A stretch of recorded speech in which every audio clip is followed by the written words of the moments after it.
call to order the regular meeting of the Charter Township of Oxford Board of Trustees for Wednesday, January 10th, 2024. If we would all please rise so we can pay respects to the flag. I pledge allegiance to the flag of the United States of America and to the republic for which it stands, one nation, under God, indivisible, with liberty and justice for all. Thank you. Noting of the roll. Noted, there is a quorum. Thank you. Approval of the agenda. I'd like to add item 12B, which would be establishing the tax abatement committee, which is part of our tax abatement policy. With that addition, I'll make a motion to approve the agenda as amended. I'll second. You have a motion by Treasurer Ferrari, a second by Trustee Colvin. All those in favor signify by saying aye. Aye. Aye. Those opposed, hearing none, we'll move on. Item number 5, approval of the consent agenda. I'll make a motion to approve the consent agenda as presented. Second. I have a motion by Treasurer Ferrari, a second by Trustee Colvin. Are there any questions? Hearing none, roll call. Trustee Colvin. Yes. Trustee Payne. Yes. Trustee Noel. Yes. Trustee Charles. Yes. Treasurer Ferrari. Yes. Clerk Wright, yes. And Supervisor Curtis. Yes. Public, we have time on the agenda for public comment on items that are not on the agenda. If we have an item on the agenda, please wait till then. But if you have some public comment you'd like to make that's not on the agenda, now would be the time. I'll recognize you. Seeing none, we'll move on. Board of Trustee comments. We'll start with Trustee Noel tonight. Thank you, but no thank you. Nothing at this time. Trustee Payne, Trustee Colvin, Nothing at this time. Treasurer Ferrari. Just one thing, for calendar year 2023, for all the township funds and our investments, we earned $1.562 million in interest throughout all the township funds. Monumental. Clerk Wright. Yeah, we just want one thing, just wanted to give a thank you out to Danielle Smith, Sarah Kohut, and Tracy Devereaux, because we're going through now with applications for the elections coming up, for the ballots to be sent out, and also the sewer billing. They've been helping out tremendously with people coming through the door, wanting to know what's going on with it, and they're referring it to our department, but they're the ones that are the first line of attack, so to speak. So I just want to give them some recognition on helping us out from the clerk's department. Thank you, Clerk Wright. Trustee Charles. Oxford Addison Youth, one of the things to take a look at getting to the Goodwill store this month and next month, if you round up your bill, that extra goes to Oxford Addison Youth Assistance. Secondly, we have a meeting tomorrow of a website committee. If anyone has any input on what a website, some criteria for website, send an email, give a call, whatever you think. That's it. Thank you. I'll just make one comment. Today, Treasurer Ferrari, Clerk Wright, myself, went through a bond rating approval with Standard & Poor's. And what are we rated at now? Double A? AA plus. Double A plus. They were very impressed with the actions of the community, whether it be the fire department, the police, the sheriff's office who handles our policing, whether it's the fiscal responsibility of this community, the actions of the community. They were very pleased with the results. So we'll move on from there. The sale of our SAD bonds continues on January 23rd. With that, item number 8, public hearing. I moved over to the public hearing at 6:35 p.m. to discuss the establishment of Industrial Development District on parcel P 0404376-006. Second. I have a motion by Treasurer Ferrari, a second by Trustee Payne. Are there any questions at this time? Roll call. Trustee Charles. Yes. Clerk Wright, yes. Treasurer Ferrari. Yes. Trustee Noel. Yes. Trustee Payne. Yes. Trustee Colvin. Yes. Supervisor Curtis. Yes. At this time, the applicant, if they want to come up and give a brief description of what they're asking for in this industrial development district, I would take that and then entertain any of the public comments regarding this. Thank you, Mr. Supervisor. Bruce Barron with Barron Industries here in Oxford, located up at Oakwood and 24. We have a 4.1 acre site up there currently with a 10,000 square foot building that we acquired in 2019 as an expansion. Right across the street, we have a 50,000 square foot facility on approximately 4.5 acres that we've been in for the last 34 years. We're seeking requesting a tax abatement for 12 years on a 20,000 square foot new structure to go on our 3020 Adventure Lane property that would serve as an advanced manufacturing technology center for aerospace and defense work. And that facility will be built, about $3 million of building and $4 million of equipment and $1.5 million of build out, provide 50 very skilled jobs for 3, 4, 5 axis CNC machining, scanning, dimensional inspection, additive manufacturing, 3D printing operations. As we continue to expand our operations. We've been in Oxford for 40 years. We've been in business for 100 years as a family in the metal casting business. And we appreciate the support we've had in the past from the township. And we started the thought process of this in 2019 pre-COVID. Building costs have skyrocketed since then. So it would be helpful to receive a 50% tax abatement on the real estate taxes for that 12-year period as requested. Also retains the jobs and the growth of those jobs here in Oxford. And we appreciate the consideration of that by the township. Thank you, Mr. Barron. At this time, members of the public that would like to speak, please raise your hand. I'll give you 3 minutes each to speak. Come on up to the microphone, just identify yourself, and come on up, and we'll have some conversation.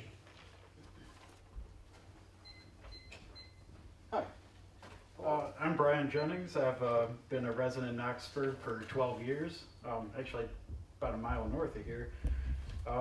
And I'm for the, I work at Barron. I've been there for about 4 years now, and I'm a senior member of the machining team, and I'm actually excited about this new place and hoping we can expand. And it'll be great getting the new equipment and being able to hire some more people, train them, and hone their skills. And it's I just wanted to come up here and say that I'm in support of this.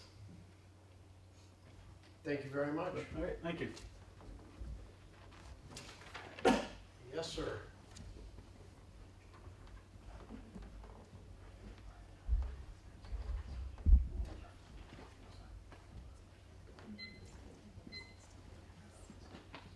Good evening.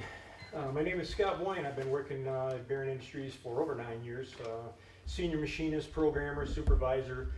Been involved in the up-and-coming aerospace. We've started it structurally at the shop, hoping to get this expansion done because my foresight in the future is aerospace, and I think that we're going to be able to bring in some highly skilled, highly trained people that have the motivation and that to go beyond just being a standard machinist. This is something that gives us an opportunity to bring in those people even from outside that may not be in the Oxford area that might want to come to the Oxford area because this is an opportunity for them that isn't currently existing. So again, as the sentiment was with the former 2 speakers here, that I'm in favor of this and hope to continue, and Barron has been an exemplary organization to work for. In my past 35 years of machining experience, I've worked at a little over half a dozen different industries, and this is the place that I hope to retire from, and they've given me nothing but a future to look forward to with this aerospace. Hopefully, we can make this happen, and not only myself, but bring many others in that are hoping to expand and deliver on that. Barron's always been great about giving us extended educational opportunities.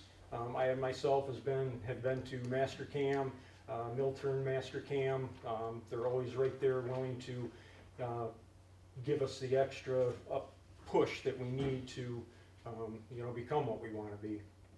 So again, I thank you for your time and appreciate your consideration. Thank you.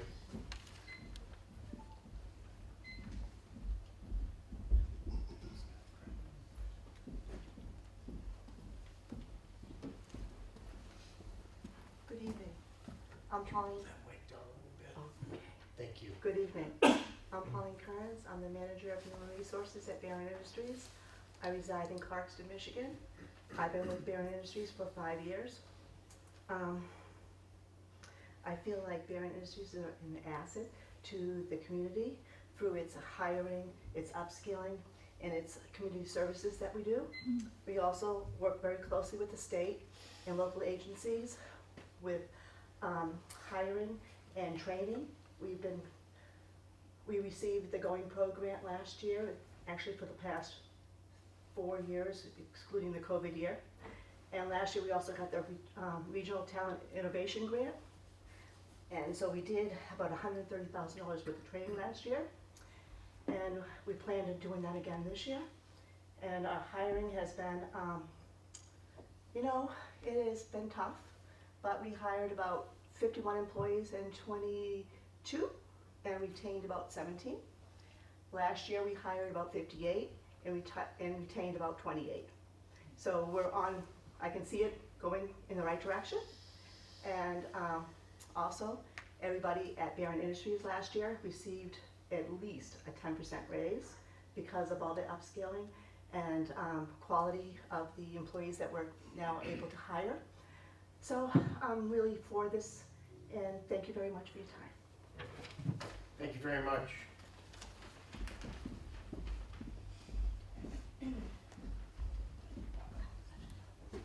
Good evening, everybody. Stephanie Potter with Oakland County Economic Development.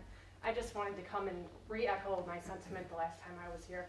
Barron is a great company, and I really hope that with your help we can retain them here. I just want to remind you, this expansion project is competitive with other states and multiple other cities in the state of Michigan. Thanks. Thank you. Are there any other public members that would like to speak regarding the Barron cast? Yes, sir. Good evening. Dave Kopka, 183 Great Pines, Oxford, Michigan.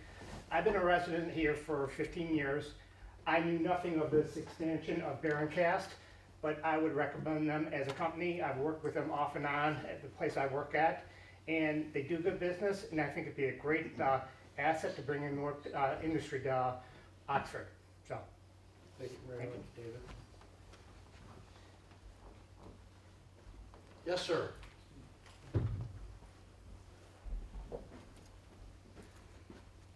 Kevin Snell, EMS Coordinator for the Oxford Fire Department. I want to thank Mr. Barron. I didn't know this was going on tonight, but thanks for his donation to the fire department that we were able to get the Stop the Bleed kits, which did help utilize the training within the department, in the community, in my CPR classes, and all the other high school EMT students. Everyone who's coming into us is getting some very, very hands-on training equipment that is not really available at other places. So just super thanks to Mr. Barron for his donation to the fire department for that training equipment. Thank you very much. Any other members of the public like to speak? Seeing none, I move to close the public hearing at 6:45 p.m. to discuss the establishment of Industrial Development District on parcel P 0404-376-006. Second. I have a motion by Treasurer Ferrari, a second by Trustee Payne. Are there any questions? Hearing none, roll call. Trustee Noel? Yes. Trustee Payne? Yes. Trustee Colvin? Yes. Treasurer Ferrari? Yes. Clerk Wright, yes. Trustee Charles? Enthusiastic, yes. And Supervisor Curtis. Yes. Item number 9, first reading of the sewer ordinance, 107A. You got 12B.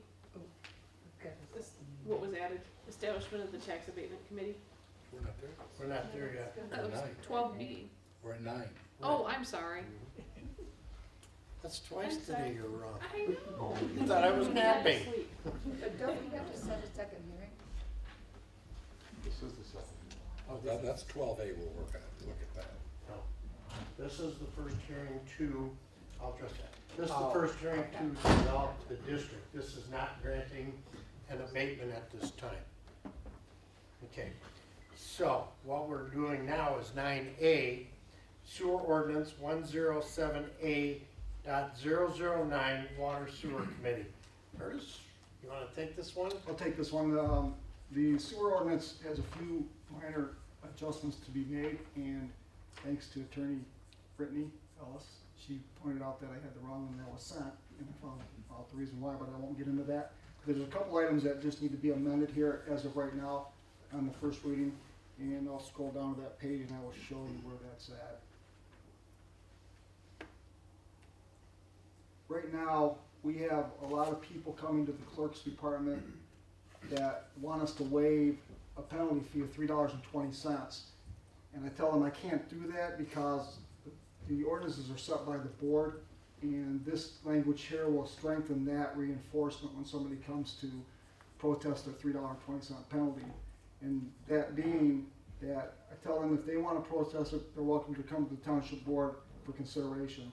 To date, I don't believe I had anybody in my tenure come to this township board to fight the $3.20 penalty, but this language in here will just reinforce that, like I'm saying. And the other change is to include an updated sanitary sewer district system map.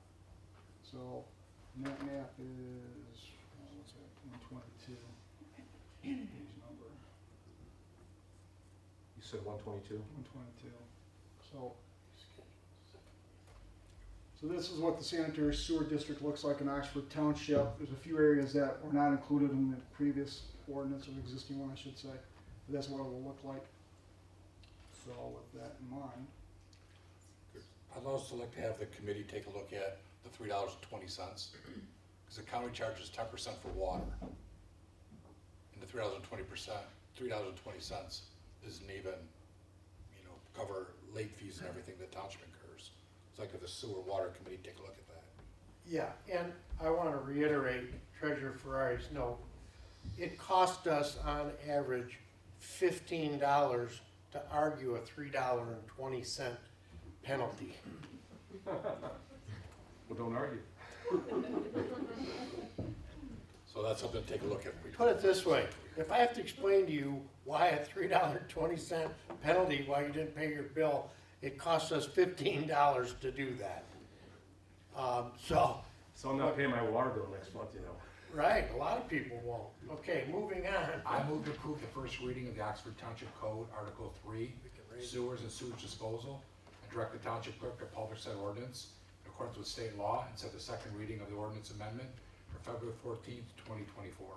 Second. Who was first? Okay. Second. Moved by Treasurer Ferrari, seconded by Trustee Colvin. Are there any questions? Hearing none, roll call. Clerk Wright, yes. Trustee Noel. Yes. Treasurer Ferrari. Yes. Trustee Payne. Yes. Trustee Colvin. Yes. Trustee Charles. Yes. Supervisor Curtis. Yes. Item number 10. Okay, Chief. Fire Department. A, 2023 year-end report. Good evening, Mr. Supervisor and Board. I did send you what I hope to be a fairly detailed report, and was prepared to answer any questions you may have on what you saw from our call volume this past year. If there is anything, I'd be willing to try and answer. As you can see, we're still running about 80% for EMS and 20% for medical runs. This past year we had 1,891 EMS incidents, and we had 30 confirmed structure fires in homes and or commercial businesses for the year 2023. And in that same time, as a result of the EMS runs, part of what we do, obviously, we bill insurance companies for people we transport to the hospital. Only those we transport, we bill, right? And for residents, we bill their insurance, we accept whatever they pay. If they don't have the ability to pay, or if Medicare or Medicaid denies it, as long as they're a resident of our township, we do not send that to collections. We only capture what insurance will pay us. We do not add any hardship onto a resident of the community. And I'm really proud of that. And part of this being here tonight, on the next item before us is a result of some of the stuff I saw here. In the years we've been collecting, since 2016, we were at $445,000 in cost recovery. This year, we're gonna hit over 760 in cost recovery. And again, with the way inflation has been, 760. 760. Right now, we're at $700,990. I was hoping we'd get the December numbers in. We haven't gotten that, but basing on the average of what we got this year or last year per month, it averages $63,726.39 a month. So if we get that, we'll be right around 764, 765 for cost recovery back to us to help offset our budget and actually cost to the township residents. So you've doubled your collection of these fees. Almost Doubled. Yeah, since 2016. I've only got numbers going back to 16. Okay. So, and a big part of that is, our EMS coordinator, who we're going to talk about. So number 10B. Number 10B, I'd like to ask, well, if you have first, do you have any questions about the year-end report? Awesome, okay. In that case, I'd like to bring up Captain Kevin Snell and have him stand by me while I kind of read the statement that I've sent to you folks.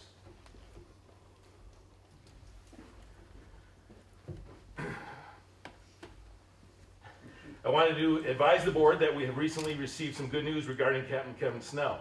In addition to coordinating the EMS division of the fire department, including the complete takeover of the high school EMT program by the Oxford Fire Department, which he was the lead person on, with myself and Kelly Kilgore and Rob Fitzpatrick and a few others lending a great deal of work and effort. We've taken over that program, like I told you earlier last year. He also has taken on a role with Oakland County Medical Control Authority as a member of the Protocols Committee and the Professional Standards Review Organization Committee, which is EMS's version in Oakland County of making sure people are doing things right, and then, well, calling them to answer for when they don't. And now we are part of that because of Kevin. Again, increased our EMS cost recovery, which I've already told you about, 701,000 plus this year, or for 2023.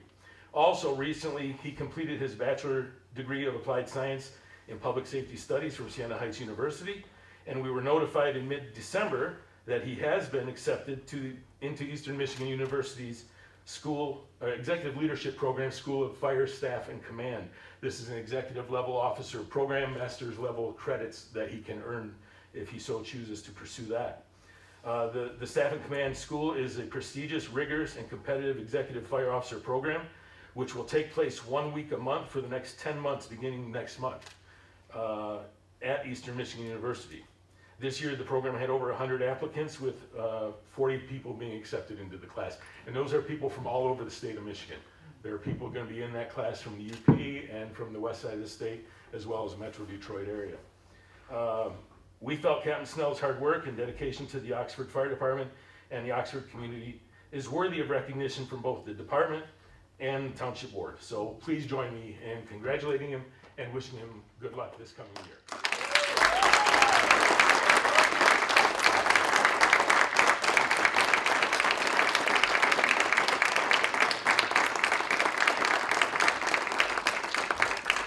I will also say that we have set the bar kind of high because, as you know, Chief Vesper and I have both been graduates of the Eastern Michigan program.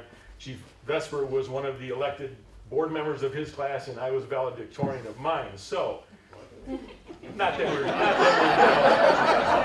but we're saying we kind of expect big things from him. So, thank you. Thank you.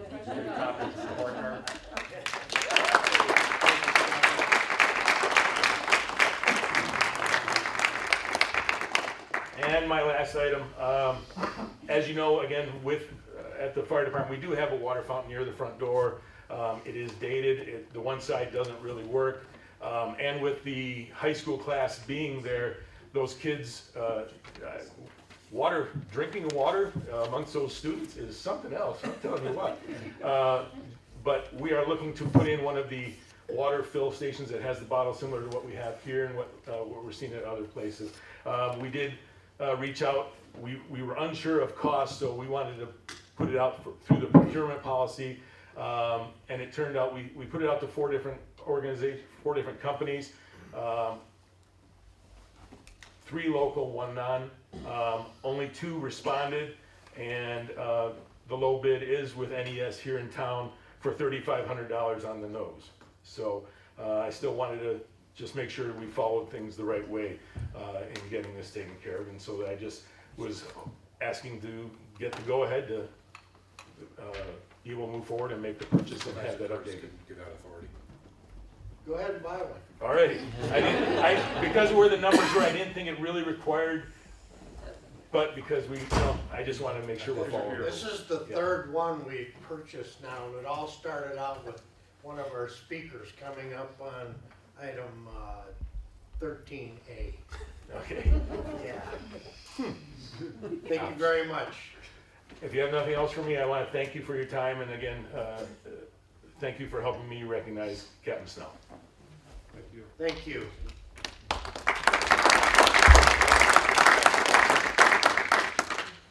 All right. Item number 11, Sharp Engineering Report. Board members, in your packet tonight was an engineering report from Jim Sharp. Does anybody have any questions regarding that report? Seeing none, we'll wait a few minutes, clear out the room. Just a 1-minute recess, if you will.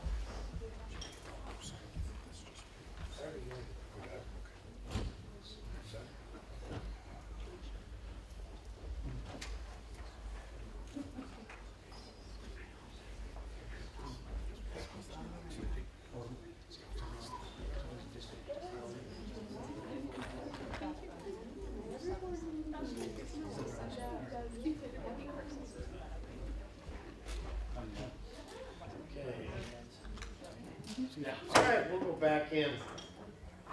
12 years ago, Kevin Snell sat in my barn having an icy cold adult beverage with me, so it's great to see him growing and becoming a leader in our community.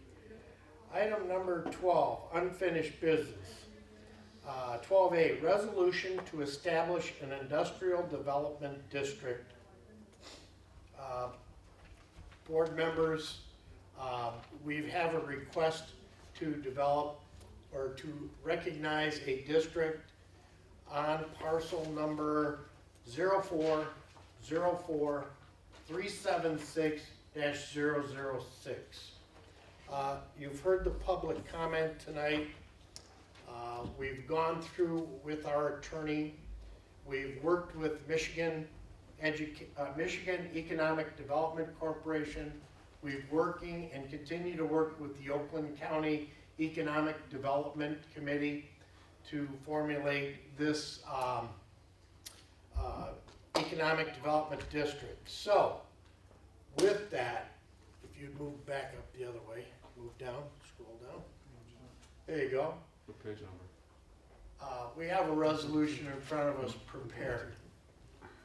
I move to set a public hearing for February 14th, 2024 for consideration of a resolution to approve an IFE application of Barron Industries, condition upon Barron submitting completed IFE application that complies with all state and township ordinances and the township tax abatement policy.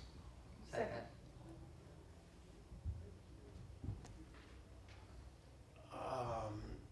Are there any questions before I go any farther? Let's discuss this. Clerk Wright.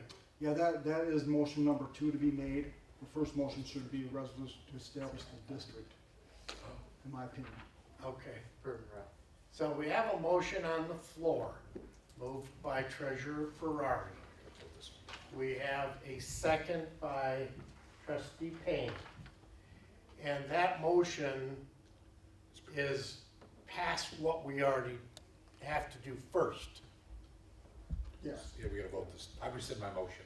Well, you can't, we have to vote it down because it's on the floor. It's been seconded. Pardon me? It's been seconded, so it has to be dealt Has to with. be voted. Yeah.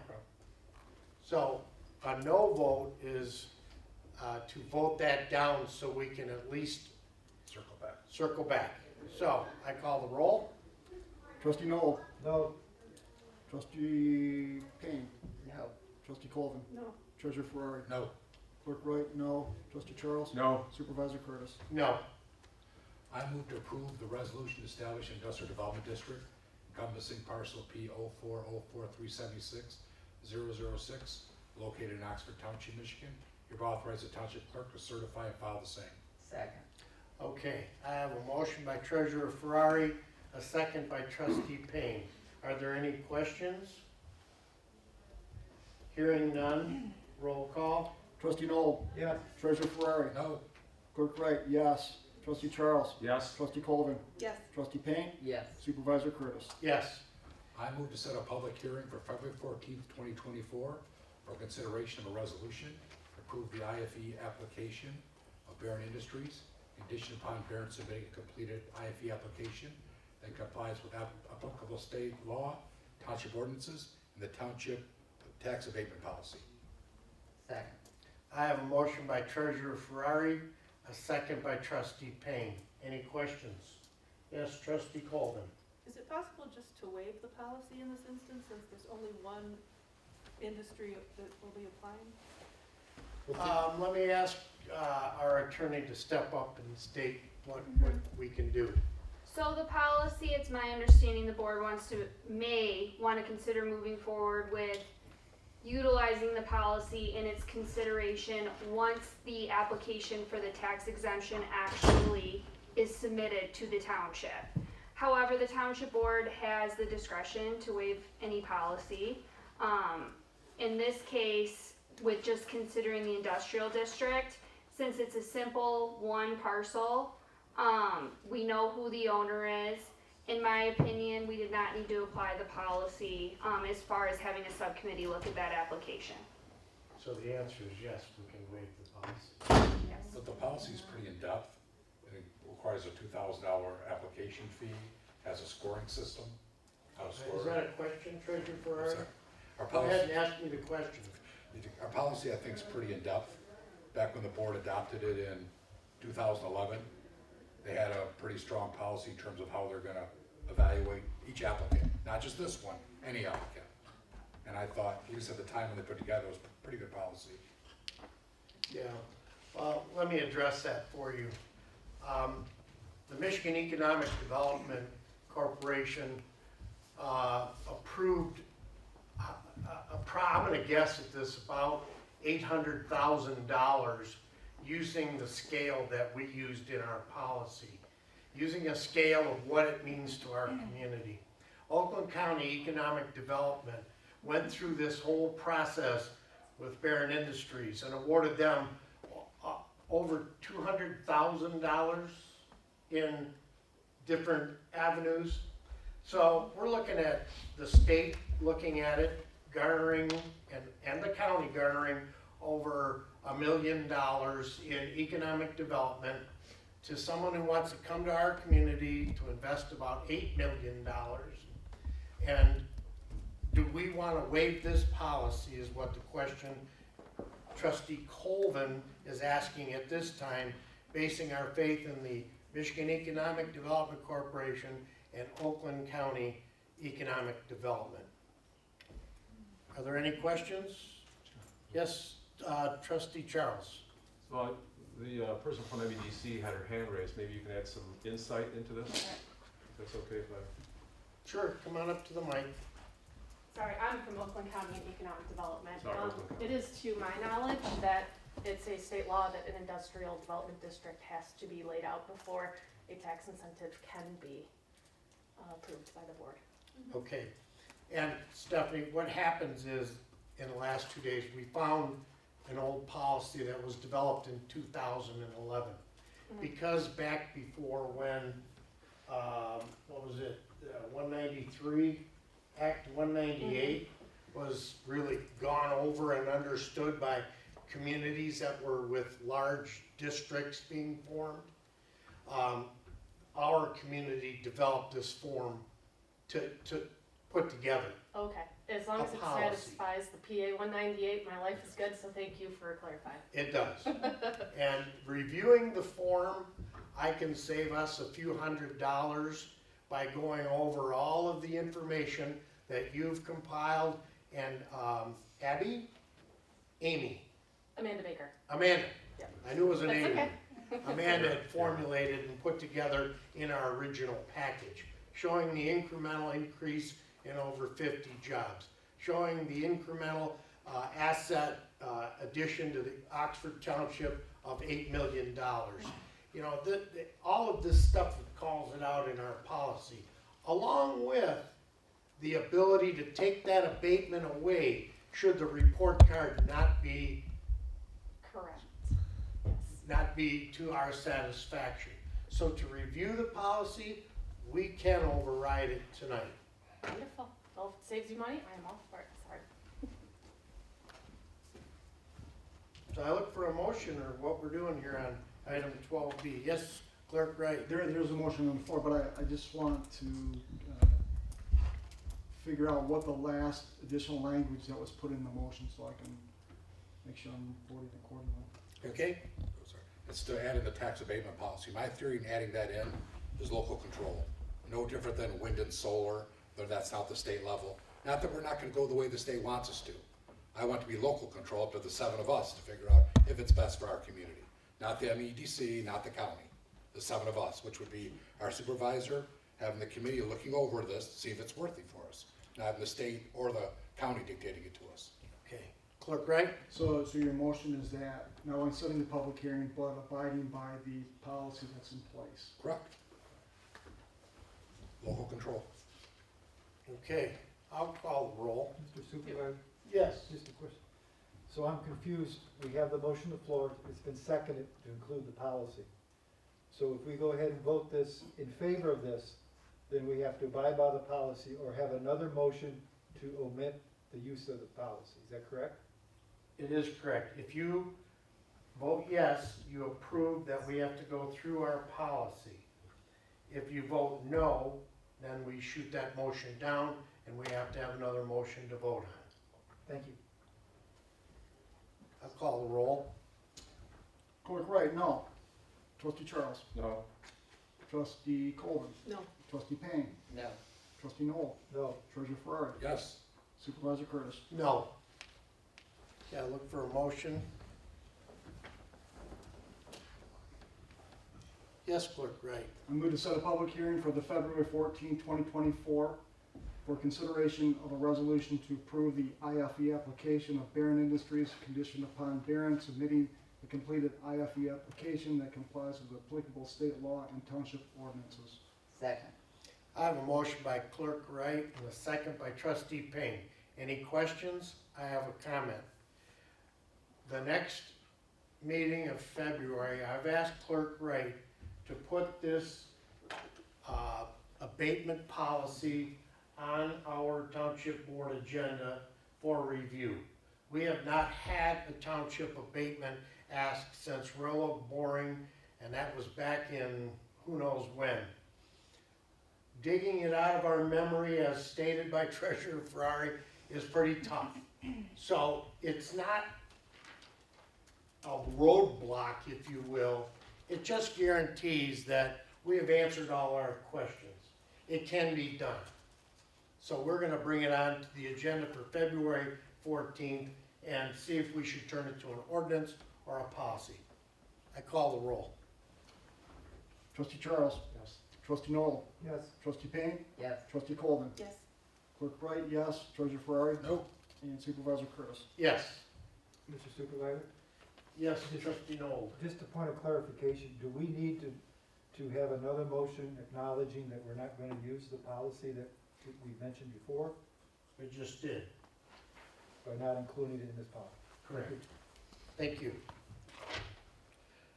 Item 12B, Great Pines Manors subdivision resolution number 3. Clerk Wright. Oh, that's awesome. Thank you, Commissioner. I'm good for She's showing me how to do the pages versus. Yeah, this is the third and the fourth part of the Great Pines Manors Special Assessment District to do the repaving project. There's a resolution included there that indicates that the role has been created by the supervisor, and that is in your packet as well. And then it also is a resolution to set the fourth and final public hearing for the February 14th Township Board meeting. So what I'll do is I will move to approve resolution number 3, preparation of proposed Great Pines Manor subdivision special assessment roll and scheduling a public hearing to implement a private road special assessment district program for Great Pines Manor subdivision, and schedule a public hearing for the Oxford Township Board of Trustees regular meeting on Wednesday, February 14, 2024, at 6:30 p.m. or soon thereafter, to hear and consider any oral or written objections submitted by any interested persons with respect to the special assessment roll. I will second that. I have a motion by Clerk Wright. I have a second by Treasurer Ferrari. Are there any questions? Hearing none, roll call. Treasurer Ferrari. Yes. Trustee Noel. Yes. Trustee Payne. Yes. Trustee Colvin. Yes. Trustee Charles. Yes. Clerk Wright, yes. And Supervisor Curtis. Yes. Item D, formerly C, Information Technology Managed Services for the provider of Oxford Township. This one is from the, okay, which one did we put up there? Oh, that's the count. This one, board members, as you're aware, we have had numerous problems with our current supplier of our information technology, VC3. When they took over and bought out IT Right, our service fell on the dumper. We've waited months for computers. We've waited weeks for docking stations. Do we even have that yet? Friday. Okay. While they've performed pretty good, our last phishing test, we passed, everybody found out it was a phishing test and passed. We cannot hold a deputy treasurer's computer hostage while bills are being paid. We can't allow printers not to continue to work. We can't call somebody and they laugh at us. We can't do that. We sent out on December 15th, 14 bids for various IT companies. We've interviewed the bidders, we've talked with them, we've even called their 1-800 help number and saw the response in the room from calling it. Of the IT service bids we came back with, we had anywhere from $99,000 all the way up to $1,500,000. The committee reviewed it. Could you go down, scroll down, please, to what we chose? Oh, Supervisor, Yeah, what we is this cost per year? This is per month, $2,000. That's a cost for 5 years, Trustee Payne. Okay. Per month, they charge us $2,018 to remote monitor our system, to test us, to email filtering, to phishing threats, to remote monitoring, all of the professional services involved for our servers, and the quantity of 41 high-tech Central Intercept Advanced XDR monthly. That means all of our computers, our iPads for the inspectors, any phones that we take on. The bill is $2,000 a month, 5 years, comes out to what their total was. Reviewing the assets of this company, the locality of this company, which in Casco is right in Bruce Township next to us. These people have been responsive, active. They answered the phones. Their help desk answered. They're here immediately, and the committee recommends approving the bid for High Tech. And if you scroll back up, you'll see where they fell in line. You gotta shrink it out a little bit there, brother. Oh, that's not bad. Okay, there you go. Their high-tech professional package fell in to a number that was more palatable than the majority of the bidders. We need a 90-day notice for our current bidder? Yes, we do. VC3 needs 90 days to cancel their contract. So with that, I move to award the bid for IT services to High Tech and enter into a 5-year contract in the amount of $131,696.53 for the 5-year contract. I further authorize Supervisor Jack Curtis to sign the contract on behalf of the Charter Township of Oxford. Second. I move, Supervisor Curtis moved. It was seconded by Treasurer Ferrari. Are there any questions? We do have an out, right, if you're, if we're We not happy with them? we have an out in every contract we sign, yes. And it could be 90 days, but normally that's what it takes. We do have an out. Okay, perfect. Any questions? Hearing none, roll call. Trustee Noel? Yes. Trustee Payne? Yes. Trustee Colvin? Yes. Treasurer Ferrari? Yes. Clerk Wright? Yes. Trustee Charles? Yes. And Supervisor Curtis? Yes. Item 13A. Request for additional deputies in command for the Oxford substation. Sergeant Meza. Board members, go back down a little bit, please. That's too far. There you go. The request tonight by Sergeant Meza, we have been preparing the bid for expansion of the substation. The bid tonight is deputies in command are very hard to find. We have to get in line. And to get in line is we approve a resolution or approve the additional deputies. We take them to the commission, the county commission. They approve it. They send it to the sheriff's department. The sheriff's department works through their personnel department to fill our need. We do have a need in the community. That's why I brought Sergeant Meza tonight to explain that need and where we're at and what we're trying to accomplish. Sergeant Meza? Hello, everyone. Good evening, and thank you for the opportunity to speak with you. As Supervisor Curtis has informed you, we are here this evening to request additional staffing for the Oxford substation. The first slide that's being brought up is going to show the approximate population and growth in Oxford and how it continues to rise. The census data shows that in 2022, the approximate population was 22,419 residents, which we must support, serve, and protect in order to do this, to continue with exceptional service to the community and be able to have one of the highest closure ratings in Oakland County. We must add more people. Currently, the Oxford substation has a total of 21 law enforcement officers assigned. The breakdown is 2 command officers and 19 deputies. Further, this is broken down is 2 school resource officers who are assigned to the schools for 9 months of the year, 2 detectives who are assigned the majority of every patrol report and conduct all follow-ups. This leaves 15 patrol deputies to actively patrol and handle all calls within Oxford Township.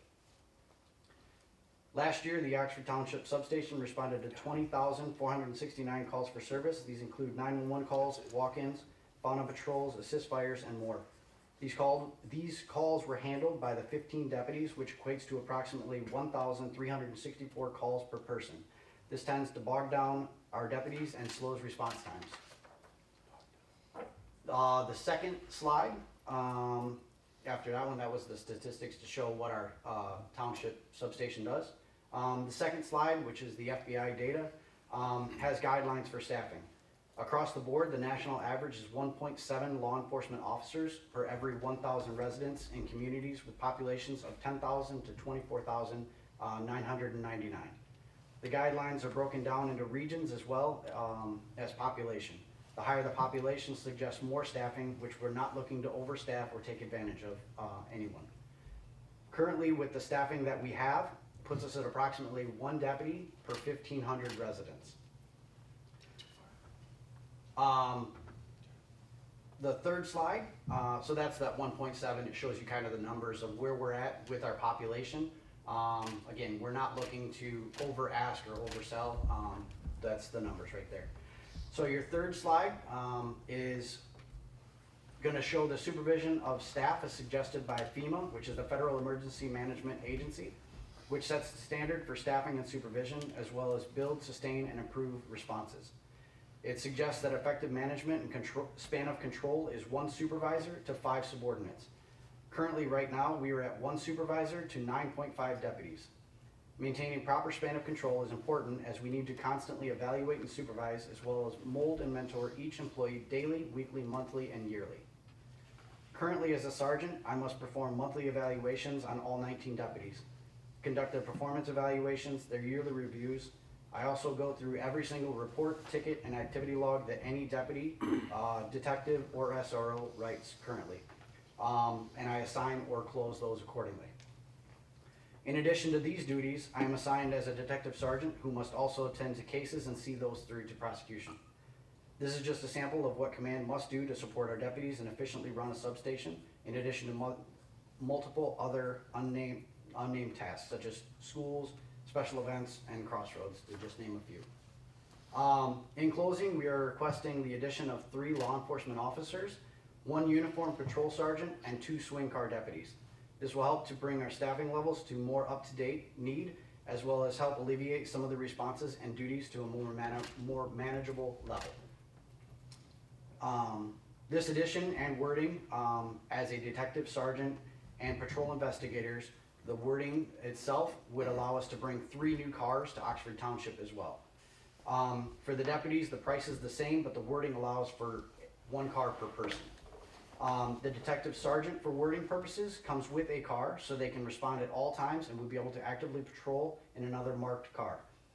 These additions would allow us to conduct more proactive policing, and at this moment, our deputies must be more reactive as our staffing levels are much lower than the national average. Thank you guys very much for your time, and I'll attempt to answer any questions you have. Thank you, Sergeant Meza. I have one question. Yes, sir. Could you explain a swing shift, please? Yes, a swing shift would be, like currently our guys work 7 a.m. to 3 p.m., 3 p.m. to 11 p.m., and 11 p.m. until 7 in the morning.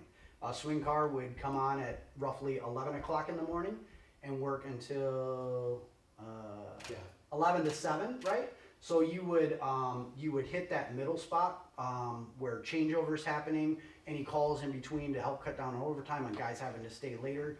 Our other shift would be 7 p.m. to 3 a.m., which would help support afternoon shifts where they get most of the calls. And it would run into the midnight shift. So if a guy has to go to the range or different kind of things, they would be there to help supplement during the busy time of the midnight shift. Yes. The biggest thing with the swing shift that I wanted to bring out tonight was the reduction of overtime. Yes, sir. You have officers having to work over from days or come early from afternoons. Trustee Charles. Just curious about, you quoted FBI and FEMA statistics. Yes, sir. Are we lumping Oxford in with Chicago and Detroit? No, those specific numbers, that 1.7, is per population area. So it is putting us in with Chicago, Detroit, when you talk about those numbers? No, just usually bigger cities like that you'll jump up anywhere to 3 up to 4 officers per 1,000. That's generally, if you look at that graph, it shows the region that we live in for 10,000 to like 20,000 plus, like in that bracket for that area. You understand what I'm saying? We'll bring the green, orange, and white form back up right there. Okay, see, we're at 25,000 inhabitants. We're not in the 60,000 group. We're 3.3 people per 1,000. We're at 1.7 per 1,000. Does that help? Yeah. That keeps us out of the Chicago and Detroit thing. Yeah, because otherwise the averages are skewed by those kind of communities. So that's a good question, because these statistics prove we're not skewing it. And we all know about statistics, right? Yes, we do. Statistics don't lie. Another thing also too is that you do share equipment for shifts, so there is a little transition phase there, and things have come up. I've been doing this for almost February will be 35 years. You do have a lag where we can direct patrol those people for needs like when the kids get out of school and all those attention to detail things that we need here in Oxford. Okay, Treasurer Ferrari has a So question. Sergeant, you're like 7 to 3, right? So the new detective would be like a 3 to 11. He would, the other sergeant? Yeah, the other sergeant. The other sergeant would be more of an afternoon shift, Okay. and run into midnight. So it would be 4 to midnight or So provide you 6 some to coverage 2. so you're not doing Yes. everything. Yep. Got it? Thank you. Yes. Other questions? I move to authorize Supervisor Jack Curtis to work with the Oakland County Sheriff's Office, OCSO, to assign 1 additional detective sergeant and 2 no-field patrol investigators, the OCSO, Oxford Substation, I further authorize Supervisor Curtis to work with OCSO to amend our contract reflecting these changes. The approximate additional cost for these OCSO deputies and command officer, $488,315, be charged to account number 207-302-711.001, contract OCSO. I'll second that. Okay, I have a motion by Treasurer Ferrari and a second by Trustee Charles. Are there any questions? Hearing none, roll call. Treasurer Ferrari. Yes. Clerk Wright, yes. Trustee Charles. Yes. Trustee Coleman. Yes. Trustee Payne. Yes. Trustee Noel. Yes. Supervisor Curtis. Yes. Thank you very much. Thank you guys very much. Thank Thank you very for much. your service. We'll check the parking. Item 13B, Building Department, permit fee schedule. Building official Tim London, please. I'm up. Good evening. Excuse me. Good evening. Good evening. Before I get started on the fee schedule, I had a couple comments that weren't in your board packet. I wanted to mention previous years to kind of give a history on the amount of permits that the building department issues. Back in 2021, we issued 1,708 permits. In 2022, we issued 1,826 permits. And in 2023, we issued a total of 1,782. This differs a little bit from permits issued because we brought in inspections that were done or permits issued for planning and zoning when these totals came. On my year-to-end report, I don't know if you guys have any questions on. Did you include the year-end Any report reports? in the packet? I believe I did, yes. That's a loaded question. Go ahead. I did. And so from there, no questions. I just wanted to say, over that 3-year period, our inspectors have performed over 16,000 inspections. Everybody, electrical, mechanical, plumbing, staking inspections, and our zoning people. In 2024, we expect the same kind of level. We have 2 very large projects that are coming at us. One project, which is called Sanctuary, has already been approved through the Planning Commission. We have another one going before the Planning Commission on the January 25th meeting, which is around 160 homes. So in total, there's going to be roughly 240, 250 homes that are going to be coming to us the next number of years. So in that being, I wanted to let you know, it's been 10 years since we visited the fees for the building department. And although the formulas and everything are good, there's some fees that I feel we need to adjust. Our administrative fees were $40.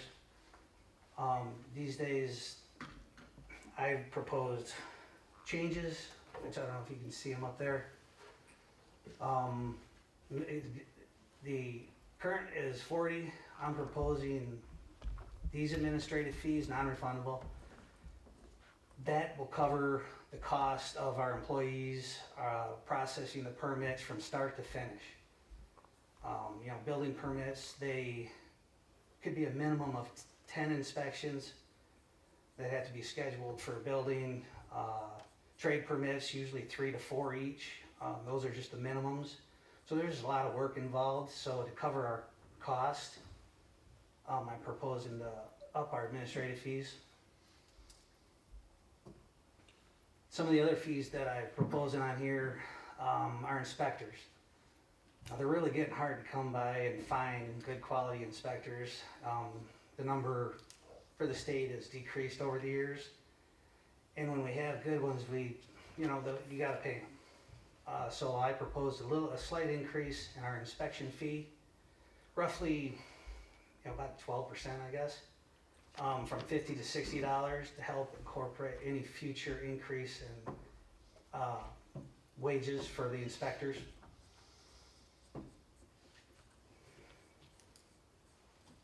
The building department is a self-sustained department. We get paid by our fees. And to continue to prosper, I should have read straight from this. we need to raise those fees just to accommodate the cost of living and the cost of supplies. Everything's moving up. So I just proposed just a modest increase. And wanted to see what you had to say. Treasurer Ferrari, you have a question? Didn't we have something come up, we had to increase one or something, send us an email? Oh, was that the McLaren fire? No, there was something that Chris sent where something was wrong in the schedule or something? Oh, Tim sent that. It was 50, I updated the sheet. It was 15. There was a typo in there. And There was just a typo in the resolution. Okay, so we're okay then? Yeah. It was down here. It was the license registration too. The license registration And your should be package 15. shows 15. Then the supplemental document is $60. Okay, so it's 50? License. Yeah, right here. And that should be $15. 50? Should be 60. 60. It should match them all. Yeah, all the highlighted in yellow were the changes I proposed. I just raised them $10, which would cover, you know, the future expense for the inspectors. Sounds good. Okay. I move to approve the resolution to approve the Charter Township of Oxford Building Department fee schedule for permits and inspections as presented. I'll second that. Further, the Oxford Township Building fee schedule shall be effective January 15th, 2024. I'll just second it. I have a motion by Treasurer Ferrari, a second by Trustee Charles. Are there any questions? I have a question. Yes, Trustee Charles. On that schedule, what does it mean charging car? What's that all about? There's a fee for that, and there's another one for sprinklers. We inspect sprinklers? Yes, we do. We have to permit fire suppression and fire alarms. Oh, those kind of sprinklers? Yep. You know, I was thinking yard sprinklers. I'm like, what the heck are we doing? Plumbing, we for sprinkler systems for your yards, we have a backflow preventer that is required to be permitted and inspected. Oh, really? Yep. Are the sprinkler companies aware of this? They are. Every year, we get a list of WRC metered houses that have backflow preventers on them, and if an annual inspection is not completed, we can turn their water off. Do we? We have. Okay. Anytime you connect to a public water supply, it has to be protected. So only homes that are connected to a public water supply have backflow preventers. If you are a well, they don't, that's not a requirement at that That's your point. own problem. It's your own problem. Yeah. Any other questions? Hearing none, roll call. Trustee Payne. Yes. Trustee Colvin. Yes. Trustee Charles. Yes. Trustee Noel. Yes. Treasurer Ferrari. Yes. Clerk Wright, yes. And Supervisor Curtis. Yes. I want to thank Building Official London to come up here tonight and talk about this. His forte is counting nails and headers, not presenting it. I'll get you A marvelous job of certification follow-up is done. Stop into Building Official London's office and see the certifications that he and his inspectors have to go through in order to do the job to protect our community. Jack, can I add something to that? Yes. Yeah, I appreciate when I have questions that Tim is open to. Tim is questions like very that open and to ask some questions. Yes, thank you, Tim. Thank you. Okay, item 13C, schedule the first reading for the sign ordinance. Trustee Noel, you, With your permission, I'd like to turn over to our in-house expert here. I would love to have Megan, I call her MMM, Megan Minot Minnick, works for Carlisle Workman. She is our principal, handling the planning commission, all ordinance review with our attorney, and Mateo Pasalacqua, who's not here, does all our zoning and planning for Oxford Township. Megan attends the ordinance review subcommittees, our steering committee activity on the master plan, and she does office hours to answer dumb questions from the supervisor. So, Megan, the board is yours. Thank you. First of all, there's no such thing as a dumb question. Thank you. So, in your packet, we had a memo, a draft sign ordinance, and also a presentation. I'd like to go quickly through the presentation and then answer any questions. But just to reiterate, the action item before you tonight is to schedule your first reading of this. So the first question is, why would we change the sign regulations at all? Aren't they working?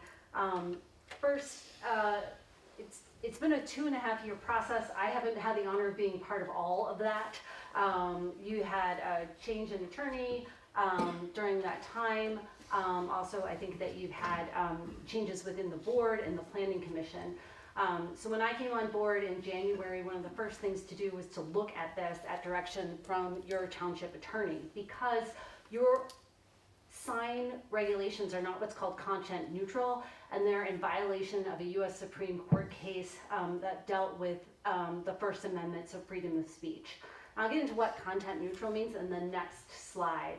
However, also when looking with the Ordinance Review Committee, it was determined that it would be more effective to get the character for Oxford Township, especially along M24, doing that regulation by sign districts instead of by zoning district. If you go up M24, you don't experience it by zoning district. You don't look and say, oh, that sign's in a commercial zone. Oh, that sign's in an office zone.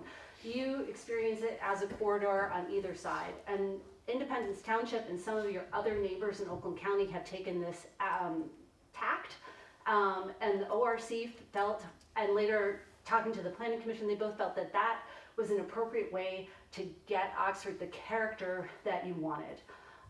Also, another thing that's been happening over the past year is we've had a lot of requests for electronic message billboards. You have 25 billboards in your township. Many of them are older.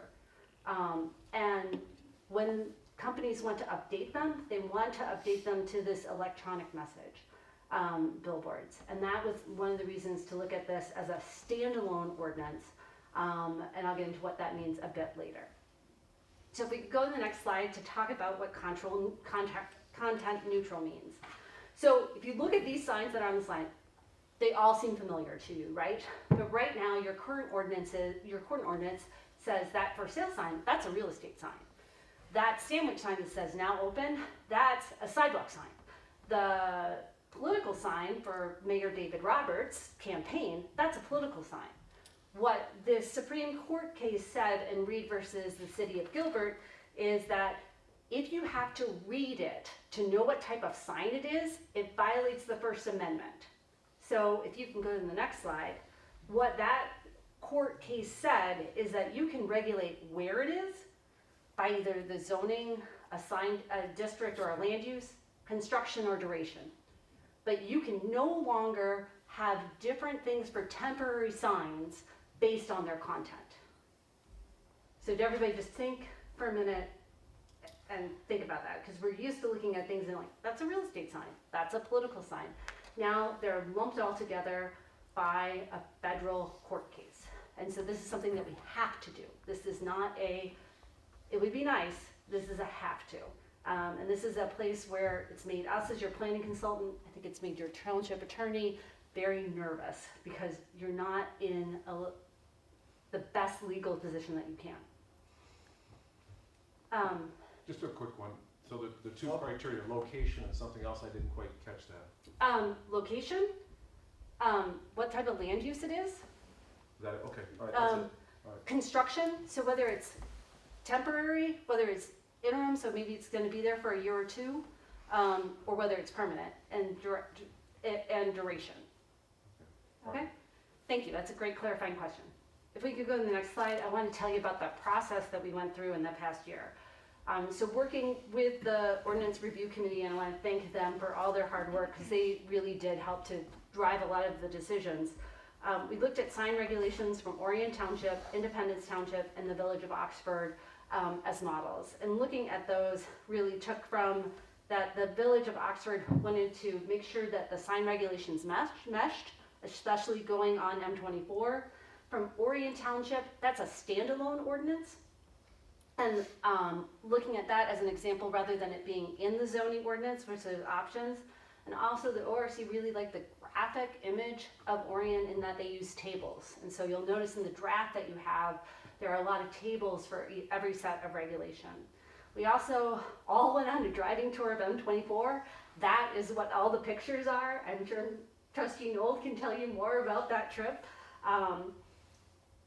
After that, and what the question was there is, which signs are the best and really are the character that you want in Oxford Township, and which are perhaps the mistakes or things that we don't want to repeat.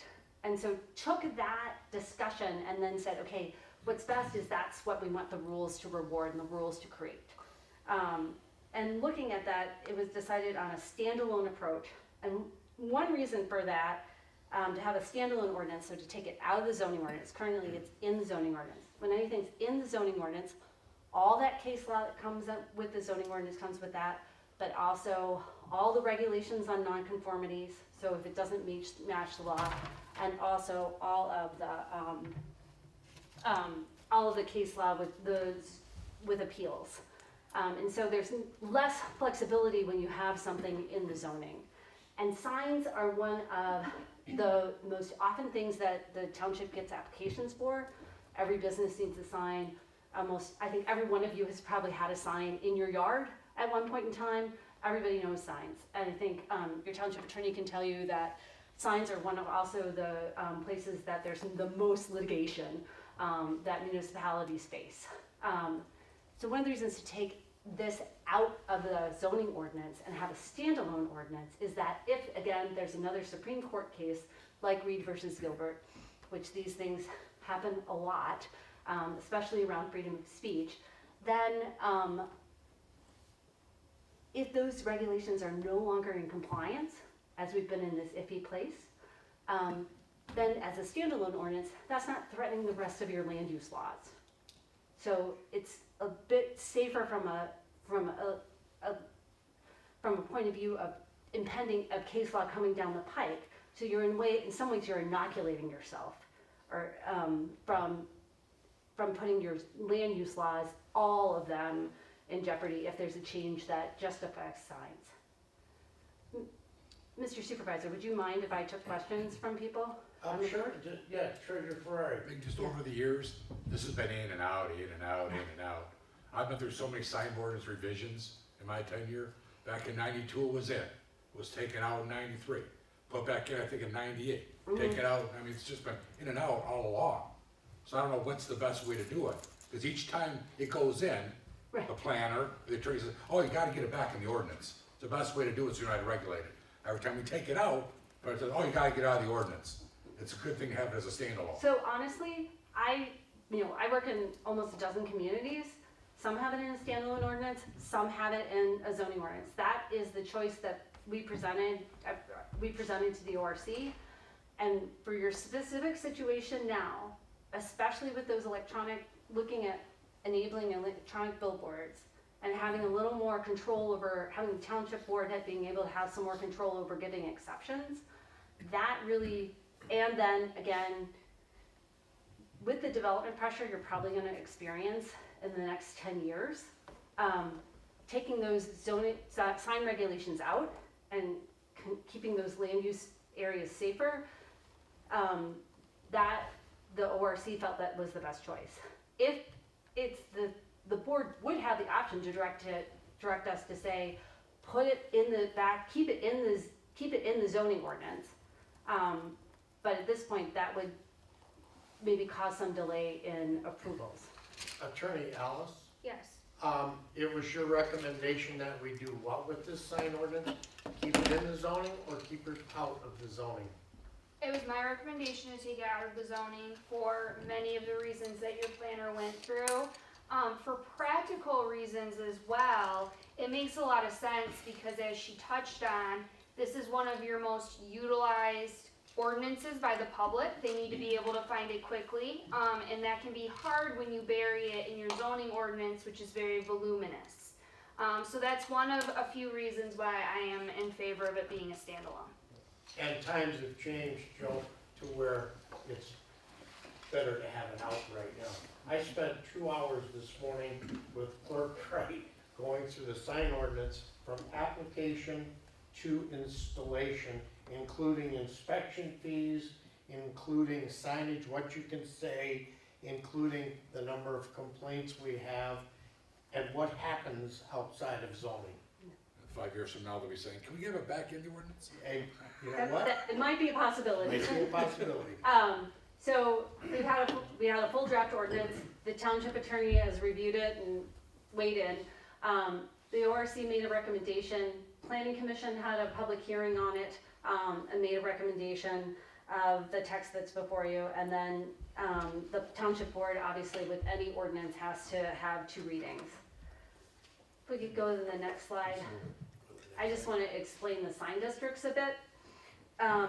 So what is proposed is 5 sign districts, one going from South Lapeer Road, Teeland Drive north to the boundary with the village, middle of Lapeer Road, the northern boundary of the village, going north to the intersection with Dunlap Road, and then Dunlap Road up to Metamora, the boundary with Metamora. Now that, outside of those red dot lines, you're probably looking at and saying, that's a lot, there's a lot of other areas.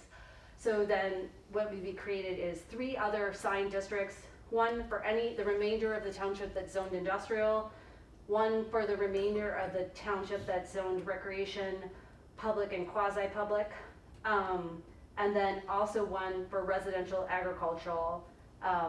And so that's how those were grouped out. And in some ways you do keep the zoning and a reference back to those maps, but really the ORC and then talking to the Planning Commission felt you have 3 different character areas going up M24, and in order to coordinate what that image is, it would be better to regulate those by those sign districts. One question.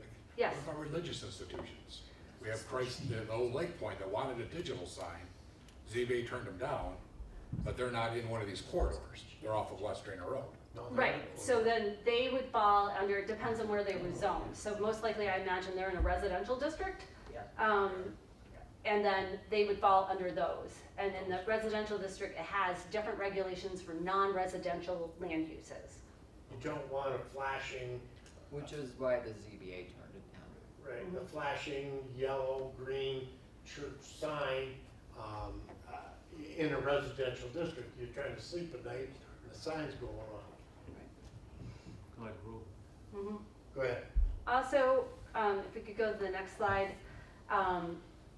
there are billboard changes. So billboards would be restricted to that South Lapeer Road and the industrial sign districts. Right now, you only allow them in the industrial districts, and you have several in that South Lapeer area that probably aren't going away. And some of them are in disrepair, so it might be better to allow them to have some vibrancy. That number is capped at 25 in the proposed sign ordinance, so no more than that, and that's the number of billboards that you have now, and that was upon advice of your attorney. All other restrictions remain in place. There's regulations for how far they have to be away from one another, how many billboards can be in a certain area and whatnot. What is new and proposed is that there would be an allowance for electronic message billboards, and also that in certain circumstances, the township board could look at giving a non-conforming billboard an exception and being able to replace it with electronic message sign. And that's specifically because you have several that are in disrepair. It's dangerous for their sign copy to be replaced.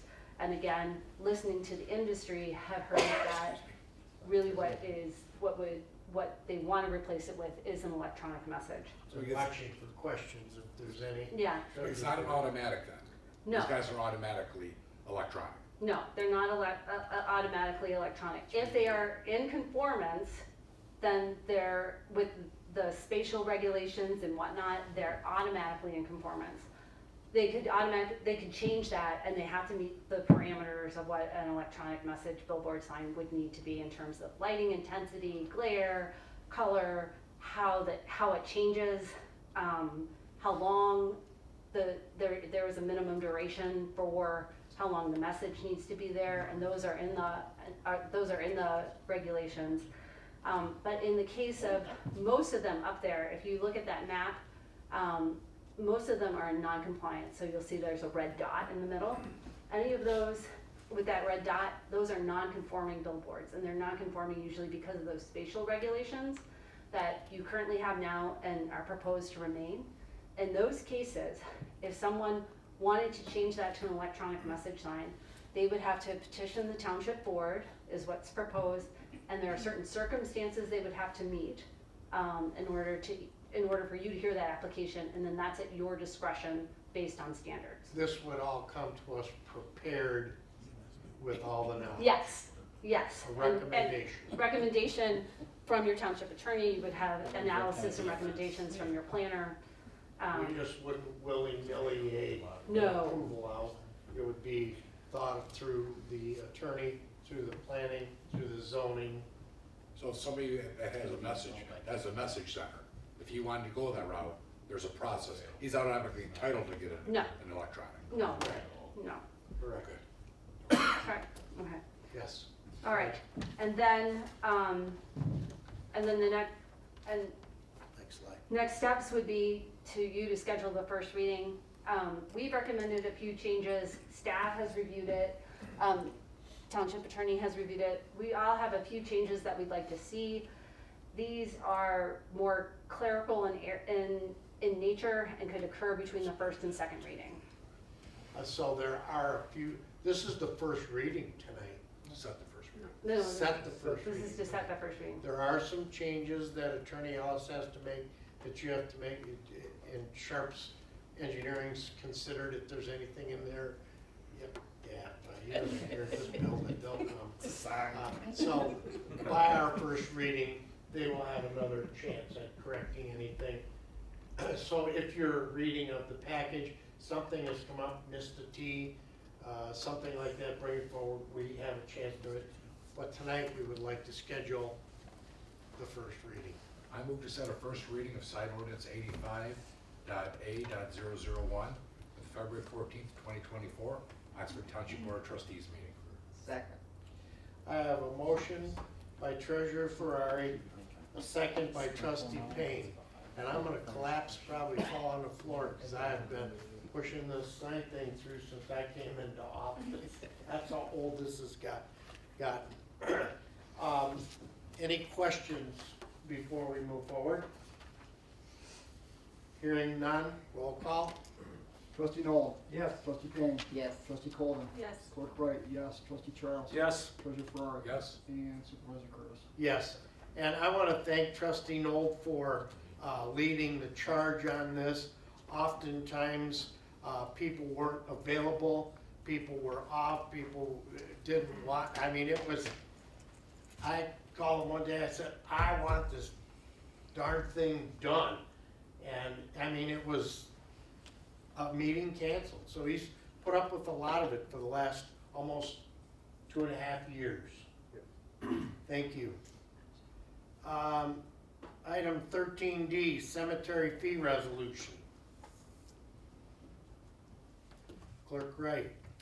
Yes, the Genesee Valley Vault has indicated that they have increased their fees, and we are going to adjust our fees recommended to the board accordingly. That's for the openings and closings. That's for the, we didn't put in the crypt prices before, but now we've included that under the resolution right there. And basically, we are charging $50 over the charge that Genesee Valley charges us. So I guess with that. I move to approve the cemetery fees resolution to amend Appendix A to Chapter 16 Cemeteries of the Oxford Charter Township Code of Ordinances as presented. Second. I have a motion by Treasurer Ferrari, a second by Trustee Payne. Oh. It was kind of, I heard you first, I think. Are there any questions? Hearing none, roll call. Clerk Wright, yes. Trustee Charles? Yes. Trustee Colvin? Yes. Trustee Payne? Yes. Trustee Noel? Yes. Treasurer Ferrari? Yes. And Supervisor Curtis? Yes. Item 13E, Information Technology Agreement with Oakland County.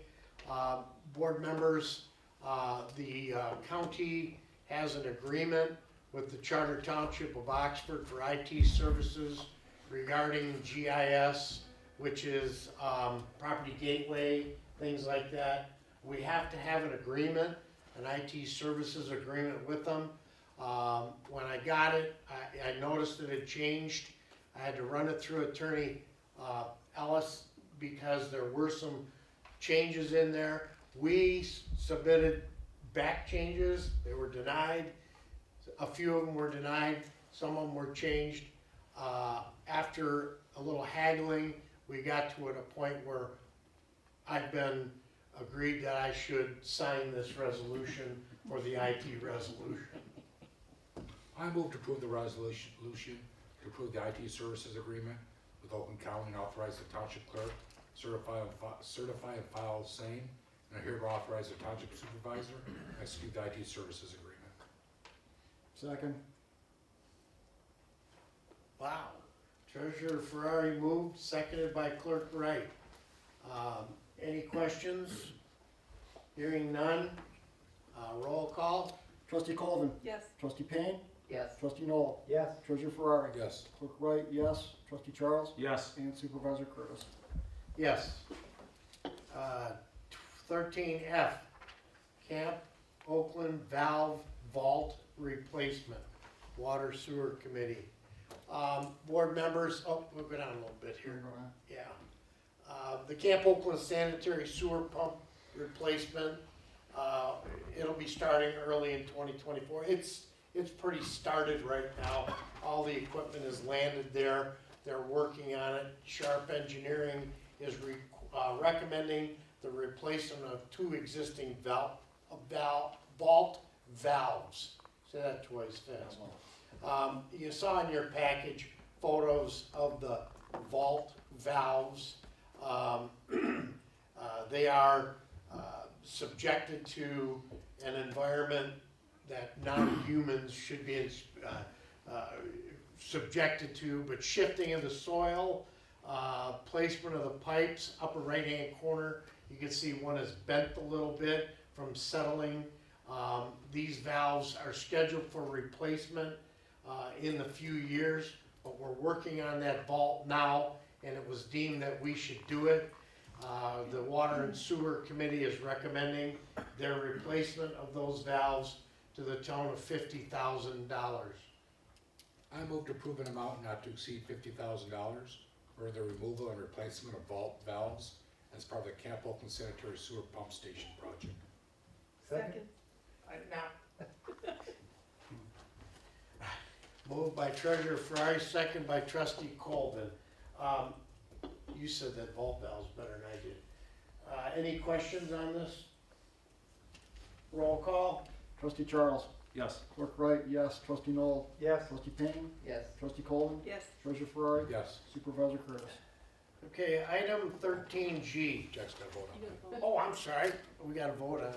I thought we- You gotta vote. Yes. You didn't Okay. say. Oh, Now you Yes. can go on. now I can go on. I'm sorry. Item 13G, creation of a personnel committee. Clerk Wright. Yeah, the personnel committee, well, the compensation committee was charged back last year with looking at creating compensation for trustee pay. We've done that part, and with that, we actually expanded our duties on our own fruition and started looking at the employee handbook, and in your packet, you'll see several other resolutions and policies that we were starting to actually review. But when we started looking at the charge of the compensation committee, we had a consensus of saying, you know what, this is more personnel-related items. We should probably consider forming a personnel committee. And that's twofold. One, to address the outstanding items that the compensation committee was addressing. And the other one is to try to define some of the role of, in this case, Supervisor Curtis as the personnel director, as pointed out in MCL 42.10, and that should be N as in Nancy. It's M in your packet. But those are 2 items that we felt needed to be discussed at the board level to see whether or not, number one, you would like to form a committee, and if you do, what members you want on that committee, and then further to actually assign that committee to define the role of the supervisor's personnel responsibilities, and also to continue to work on these policies and resolutions. And as far as personnel director, when you look at that, you can put the human resources hat on the supervisor of dealing with employee enrollments, the enrolling somebody in Blue Cross Blue Shield, the pension plan, HRA administration, FMLA leave, the COBRA.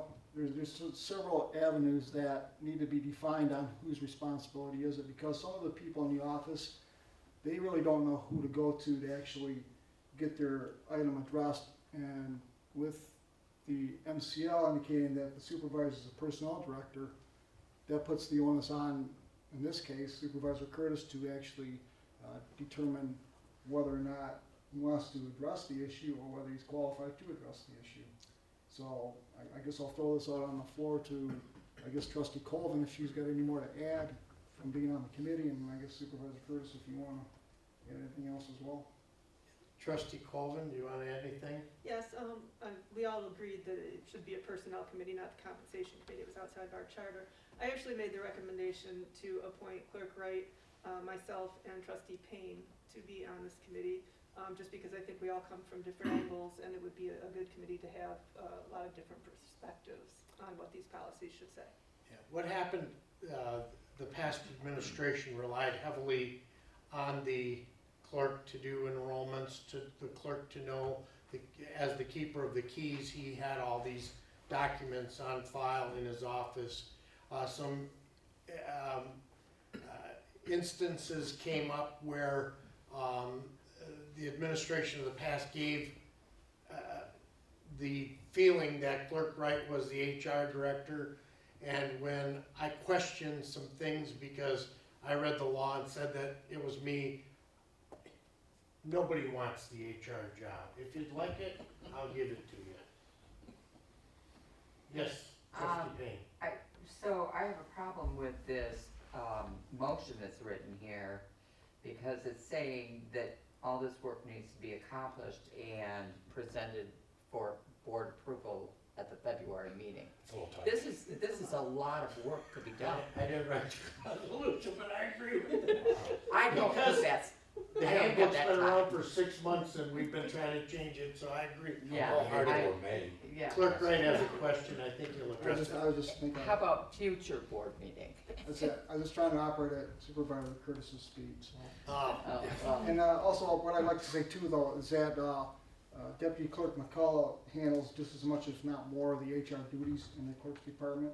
So maybe we could pull her into. Our recommendation, both, and I'm not putting words in Clerk Wright's mouth, No. but our recommendation is that we have Deputy Use our resources. Clerk McCullough work on this committee with the 3 members to determine the employee handbook and all of the questions that we have. The second part of that motion, if you'd go to it, please. Yeah, it would, a little bit. Do you want me to continue under direction of the Personnel Director as MCL 42.10N as stated, or as Treasurer Ferrari noted through MTA, this board can direct the hiring of a Personnel Director? Currently, I do the job. I utilize the expertise of our attorney being the legal agent for the township. The Kelly firm has Nancy Oland, who is an HR attorney specialist. Do we want to hire an HR person to direct these HR topics? Do we want to sublet like we did in the past, or investigate sharing one, or do you want me to continue doing the responsibilities? Treasurer Ferrari talked with MTA and said if the board hasn't given direction, this is the way it is, but the board can set direction as to a different way of doing it. You want my personal opinion? Trustee Colvin, I'll get you. I just want to say, I mean, coming from a corporate entity, usually you have like one HR person for 100 people. There's only, what, how many employees in the township? 12? Including the fire department, probably 40. So, I mean, I don't No. think I would necessarily hire a full-time person for this position. I heard Trustee Charles saying no. Are we included in this, the fire department? As far as- We learned through this investigative process that the township fire department are township employees. But don't they have their own HR No. person? They don't. Well, You would know. See, this is That's their the age. HR director. Congratulations. And they have their own labor attorney. They do. Yes, Nancy Owen. Nancy Owen. Jim? Treasurer Ferrari. I kind of, at least myself, as we get bigger and all that, and these odd issues get more complex, I think we should have a, I don't know if it's a person or firm, a separate HR person where if there's an issue, that person can come in on Thursday, Fridays, whatever. If there's any issues, that person can help rectify that. That's actually trained in that. Neither one of us three are trained in that. I mean, I've taken personnel courses through my college degree, but I'm not a trained HR director. I don't know what to look for, know what not to look for. To me, it'd be good for us to have somebody available where if they've got a grievance on something, whatever it is. They don't like that I'm wearing black shoes every day. They could talk to this person and say, hey, I've got a grievance here, we'd like to discuss it. And someone that's trained in to know what's right and what's wrong. Not somebody like me who's just a layperson. We had this discussion where the only reason I was doing it was because of the MCL 4210 and the legal agent. I count heavily on Attorney Olin's opinion and resolution to come up with the HR things that we do. Roughly 6, 7, 8 hours sometimes a week. But in conjunction with that, the biggest thing is we need to define if it is me. It could be Clerk Wright. It could be Trustee Payne. It could be Trustee Colvin, who I would nominate, to do these duties. However, they are not statutory duties, and they would have to be paid a non-statutory pay as one of the resolutions we have to bring in front of the board from an HR group, since the Salary Compensation Committee worked on it and shouldn't have. That's not Trustee Noel say it though. Trustee Noel. Isn't part of this whole exercise is to have the committee go evaluate and come back to us and make Let them wrestle recommendations? with all this. Yes, And that's what I would look forward to. good point, Trustee Noel. Bingo. Trustee Charles, you had your hand up? No, Mr. Knowles said the Okay. same thing. I move to create a personnel committee and appoint Clerk Wright, Oh, I'm sorry, go ahead. Trustee Colvin, Trustee Payne, and Deputy Clerk Susan McCullough as members of the Personnel Committee to review at a minimum the following documents. Oxford Township Employee Handbook, resolution to establish a policy for standards regarding Board of Trustees subcommittees, Board of Trustees policy for the creation of subcommittees, resolution to establish a policy for standards regarding assignment compensation for board member performance of non-statutory duties, Board of Trustees policy for the non-statutory duties compensation of the Charter of Township of Oxford Board of Trustees, Charter Township of Oxford Commission and Committee application, Oxford Township Board of Trustees Standard Operation Procedure Subcommittee Commission application process, and further the Personnel Committee is to define the supervisor's responsibility as Personnel Director per MCL 42.10 subsection N, and determine whether any of these personnel responsibilities should be assigned to other Oxford Township elected officials or employees. Provide recommendations at a future 2024 Oxford Township Board meeting. Good message. Second.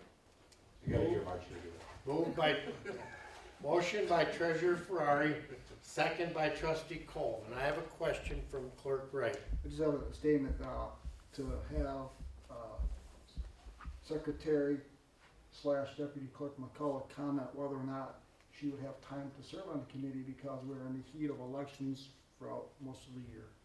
Well, as long as that February 14th date was removed. No, it's not. That would be rough. Read the motion bag, it's not in there.